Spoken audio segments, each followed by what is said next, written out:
All right, we're 5 months away from past the diagnosis at this point. I guess the biggest question everybody has is, how are you doing? You look great. Well, thank you. Didn't get the best news in November.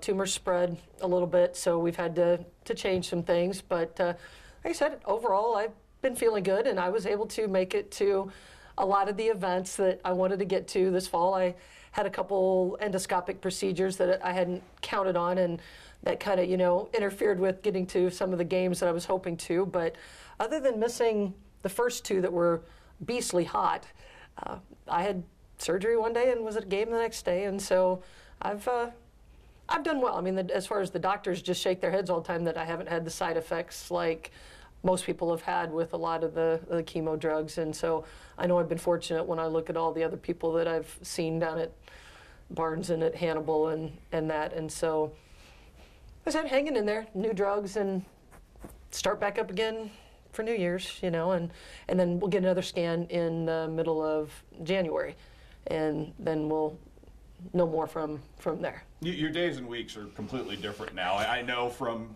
being able to go constantly to pacing yourself and doing only what you can do. How hard of adjustment has that been for you? Because I got to imagine there's been a little bit of stir of craziness, hasn't there?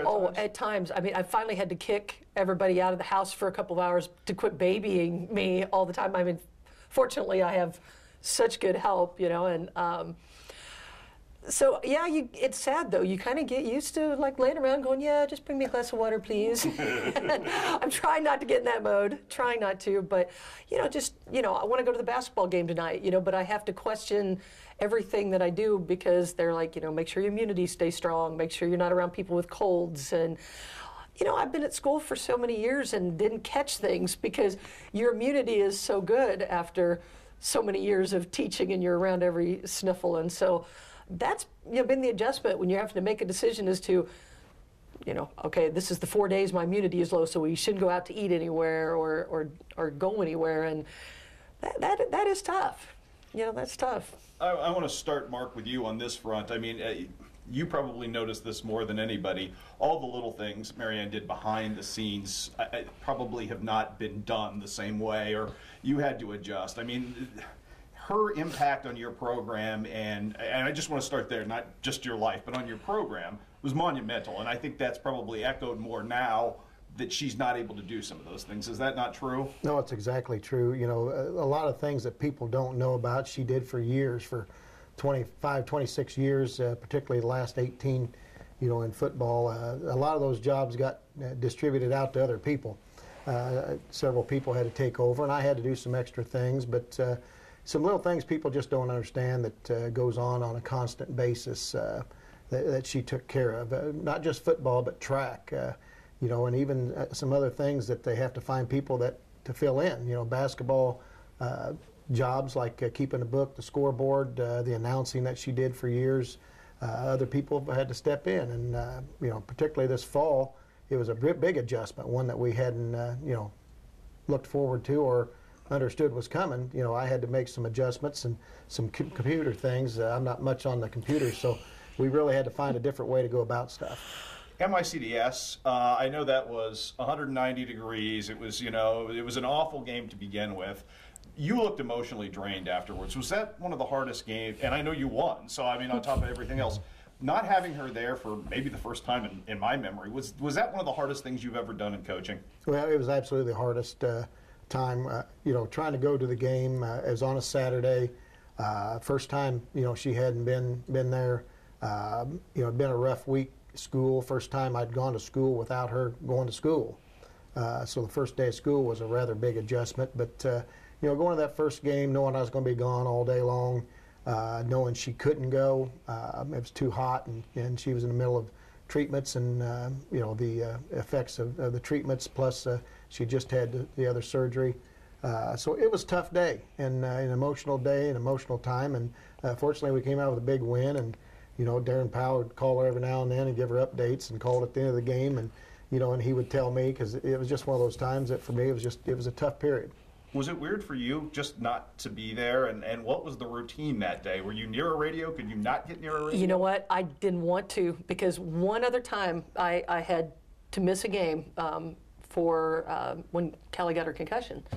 And she couldn't go anywhere, and I didn't go. And I listened to it on the radio, and I was almost shaking because I couldn't watch. It was driving me absolutely crazy. So I actually had my mom and a couple other people, and we sat there and played cards for 3 hours to keep me occupied.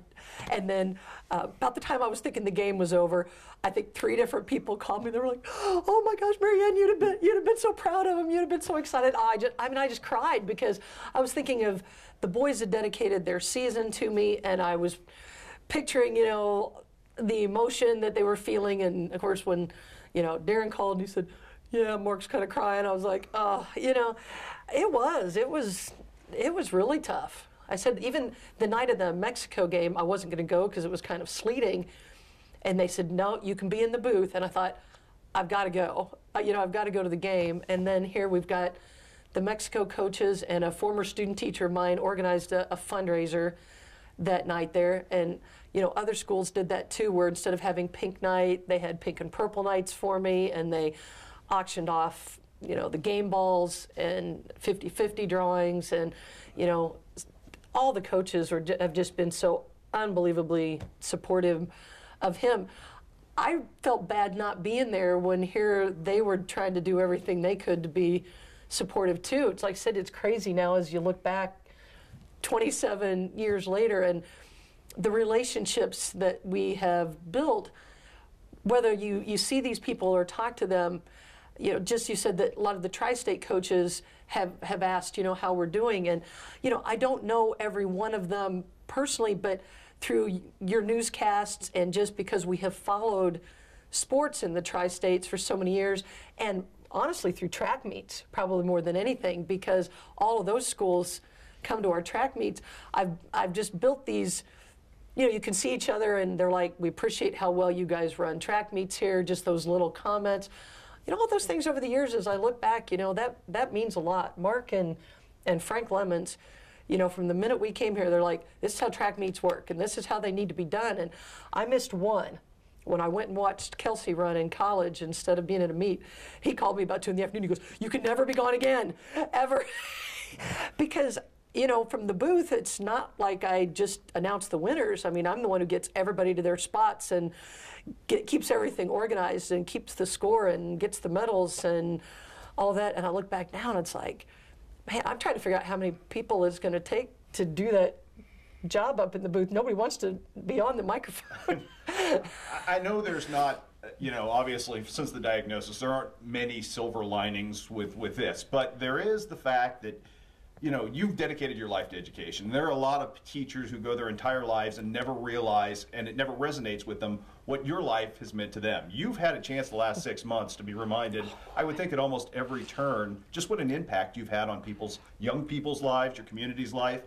That's a gift that's invaluable, is it not? Oh my gosh. And at the time, you always wonder how much kids know or appreciate, because they don't know how much it takes behind the scenes to get a football game and everything to go the way it's supposed to, and especially track.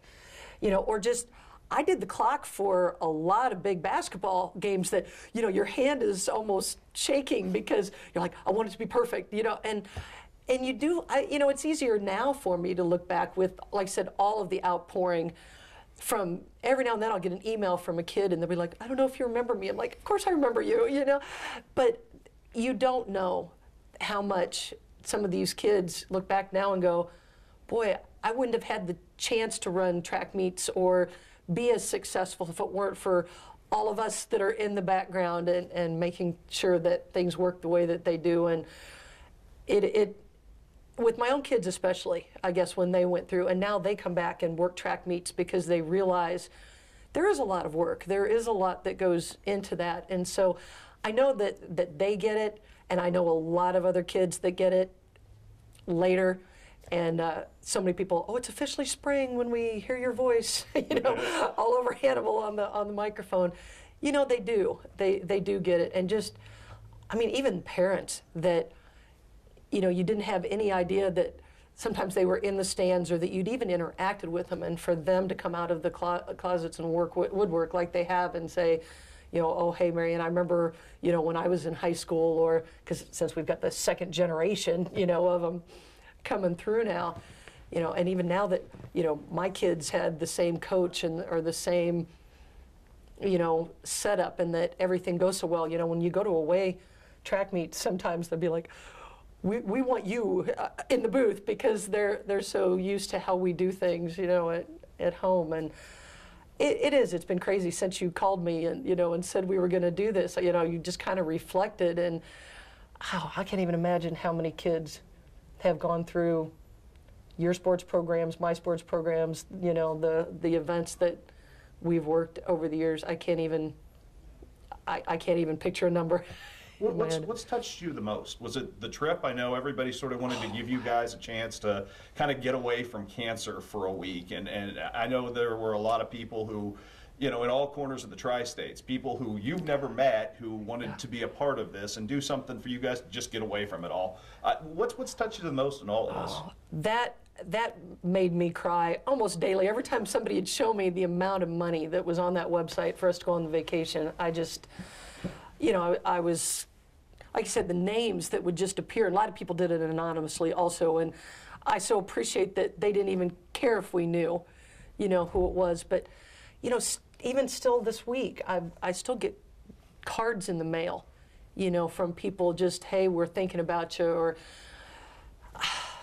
the list is so endless. If I started naming things, I'd forget people. Just the offers of how many, do you need gas cards? Do you need food? Do you need a ride? Once he gets back in school, and when Callie graduated from college a couple of weeks ago, a bunch of the kids in her business department who I had never even met put purple.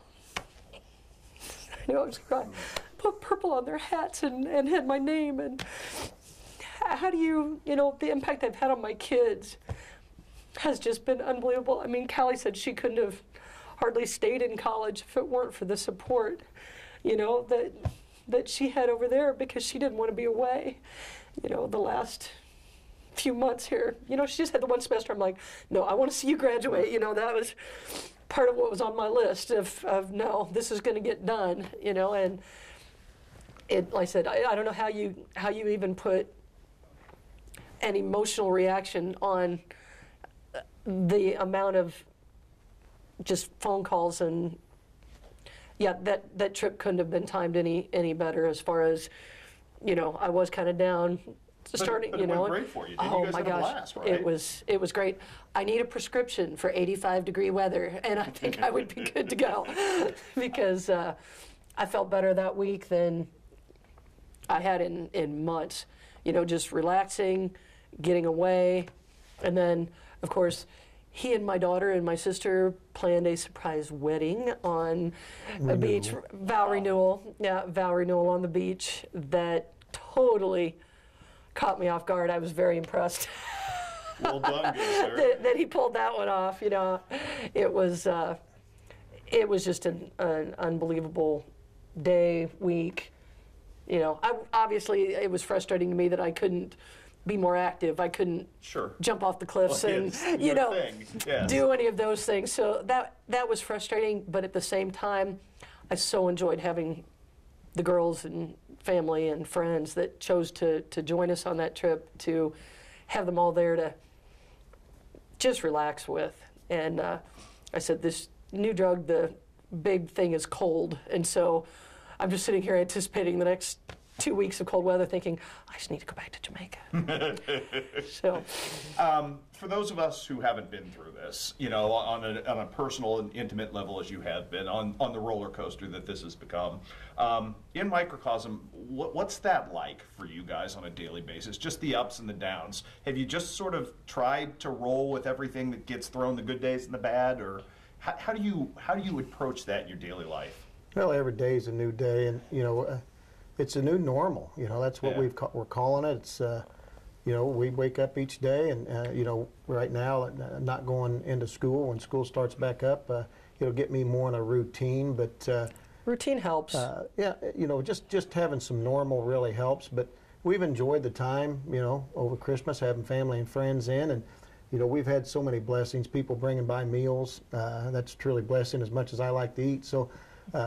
Just the ability to spend time together, we have that time. It's been a blessing.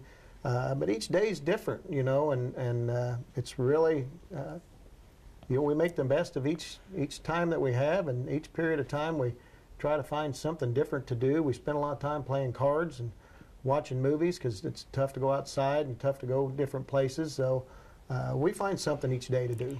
Yeah, our life used to revolve around, and I made my calendar at the beginning of the year. Here's the JV football games, here's the varsity football games. I'm going to do concessions, at some of the middle school games or whatever, and, my volleyball schedule. And, I didn't get to as many volleyball games as I wanted, but, here they dedicated there, instead of doing a pink night, they did a purple night for me. I mean, even the band and student council all kind of changed their routines to do some things for me this year.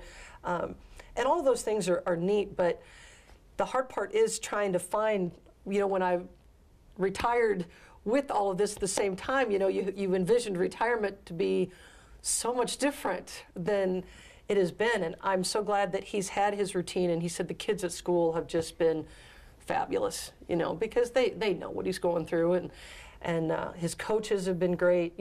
All of Hannibal Public Schools have been great about, whenever things came up suddenly and I ended up having to have some, like I said, these endoscopic procedures, whatever, they're like, go. They never even hesitated. As coaches took care of everything. And so, I don't know, getting back into the routine again in January and February, like I said, with my new cold aversion, it's like, we're trying to figure out if maybe we can get away for a few days to head south so that I don't hurt, right, as much. But it's hard to make plans. Sure. That's been the crazy thing, is we're so used to tonight we're doing this and tomorrow we're doing this, and now it's, well, we'll see how Maryann feels tomorrow, and then maybe we'll go, and sometimes for the caretakers, him and now my daughters are home, and I know sometimes it's harder on them because I want them to live their lives. I don't want them revolving everything around me, and yet they want to, and so it's finding that balance, I guess, of, yeah, mom needs this, but at the same time, I don't want you putting your life on hold at, 22, 24 years old. It's time to go get the big girl job and, go ahead and that we'll be okay with whatever routine we find. And, if he, is making his decisions about how much time he wants to spend with track, and I want him to keep doing his normal routine, but that's being gone all day on Saturdays, sure, in the spring, and he's hesitant about all of that. And so we just have a lot of decisions to make in the next couple of months, and we have to take it kind of 1 week at a time is what we're trying to do. Treatment day, I've got another procedure coming up in January, I've got a scan coming up in January, and so the next 3 to 4 weeks we'll know a lot more. And just approach it with the same approach you always have? Yep. For so many years, 28 years, our schedule's been based on bells, been based on, schedules of the athletic events at Hannibal High School. I mean, I coached football and track in particular. She coached volleyball and tennis. But even the other sports, we attended all of them. We based all of our entertainment, all of our scheduling, everything we did. We didn't have to go find things to do. It was all built into our schedule because we were part of Hannibal Public Schools. We felt like if they had a home game, we ought to go make an appearance and go watch the kids. If, she liked going to all the band and the chorus, the plays, those things. We had scheduled entertainment all the time, and we just have to be a little bit more selective now as to what we attend and, what she goes to because of her immunity problems and so on. But, we still like doing as much as we can, and, each day is a new day, and, you say you take one day at a time, and basically that's where we're at. This isn't ziplining through trees. This isn't, out there serving the ball to the girls on the court. Yeah. But you're waging a fight. And maybe it's more passive than you would like it to be from your sense. But you've inspired a lot of people. And we had a lot of different decisions to make in terms of Sports Person of the Year this year. I mean, Drew Wilt with the inspiring touchdown for Sal Shelby, and two-time National Player of the Year with a volleyball player, Michaela Fecke. But the reason we centered on you is because we thought your fight, small and large, is the same thing that a lot of people are fighting. And cancer is such a horrible scourge on people. Do you feel like an inspiration? Do you feel like you've touched people in a way that's positive just by the way you've carried through this battle? I hope so. I really do. And just keeping in touch with you and some of the other people through school, and to have so many people ask about me, I've got to think that there are a lot of people that are rooting for me and behind the scenes, because I know I've done that with a lot of the stories I see on TV over the years of some of the local people that you're like, that's somebody that you want to get through it. And I just look at the body of 27 years and I think, yeah, I guess it was normal to me, but I guess I have done a lot of different things over the years. And gosh, there's being an athlete, and then there's being the supporter, and I've tried to include the two so that hopefully all the kids that were going through Hannibal schools and hopefully saw me in anything in the area thought, there's somebody who's trying to do the right thing for kids. And sometimes that meant that, I wasn't real nice to them. I'm like, you need to behave better. But that's a teacher in you. You can't hardly watch a kid, misbehaving in the mall without wanting to go, hey, knock it off. I've had so many connections with this community. I mean, graduating from KHQA, my family lives in Fort Madison. I said, through all the different coaching clinics that he's been a part of, that one that, got organized last year, and, I'm the technical support in the background and everybody's waving. You like to think that, people have looked at you and thought, yeah, there's somebody who's trying to do a good thing for kids. And so I don't know, I hope I have, I feel like I have. And with just the phone calls and messages and cards and everything I've gotten, Mark, you've got to see that at a higher level. I mean, you have to see what this battle has meant, not just to your family, but to the entire tri-state community, because you've heard about it. And I mean, it is very inspirational, in the face of something that's horrible. Well, she's always been an inspiration to me, just in my career, not just in my life, but in, coaching, both football and track. And, I think she has an influence on a lot of people. And I think they see the influence she's had upon me and my coaching career. And I think it's obvious when we go to opposing schools and the support that they've given us, Helias and Mexico and Fulton and, Kirksville and all these different communities that we compete against, yet they're pulling for her. And they're pulling for us. And we hope that it's, helped out some other people. We hope that it gives some people, a little bit of hope. And we hope that, they see a little support for what they're doing or what they're going through. Because we're fortunate. We're blessed. We're very blessed with where we live and the community support and the people that we're around. And we know not maybe everybody's got the amount of support we have. Right. And we want to help everybody we can also. And if it can just be a little thing that helps them, that's great. And, I think she's been a good inspiration for people. She, I've told her before, and I've told other people, since this happened, I've had one day where I thought she was down. One day out of the last basically 6 months where, she said, I'm going to feel bad today and tomorrow I'm going to be happy again. And I remember that like it was yesterday. And that was the day she found out, the cancer had spread. And she said, I'm going to feel bad today, but tomorrow we're going to be happy again. And we were. And we're just living day to day, having fun. And, we know we're blessed. Last one for you. So many people that are going through this haven't had, the support team that we have had with this community. And, I go outside, I go to St. Louis to the big community, and there's all these people, and I walk in with my red and black, and they all know me from the Hannibal football and the big blanket and all of that. And all the nurses are like, they may not know my name, but they're like, there's the lady with the pirate blanket, And I said, not everybody's had the support that we have had. So that's made it much easier for me than how a lot of other people have had to deal with this same kind of situation. So I think it's one of the bonuses of living in a community like this, the Quincy, Hannibal, area, the tri-state area. I mean, this whole area is very supportive of people. Mm-hmm. They're supportive of athletics. They're supportive of the school systems, and they show great support for not just others that are going through things. Mm-hmm. Last one for you. This is twice now I've imposed upon you to speak, and I know this is your least favorite thing in the world to do, in front of a camera and to do this, and we thank you for that. But it's been important, and I think you saw the last time we did this, just the way it resonated with people. I know this hasn't been easy for you, but do you see the positive in being able and to let people sort of, and I know you guys are private, but to let people into your battle? Absolutely. It only took about the third or fourth day after all this happened that I was like, I don't want anybody to know. I don't want people feeling sorry for me. I don't want them treating me differently. And it only took about 3 or 4 days before I realized, number one, everybody was going to know. And secondly, you know, a friend of mine said, Maryann, the more people praying for you, the better, right? I said, you know what? You're right.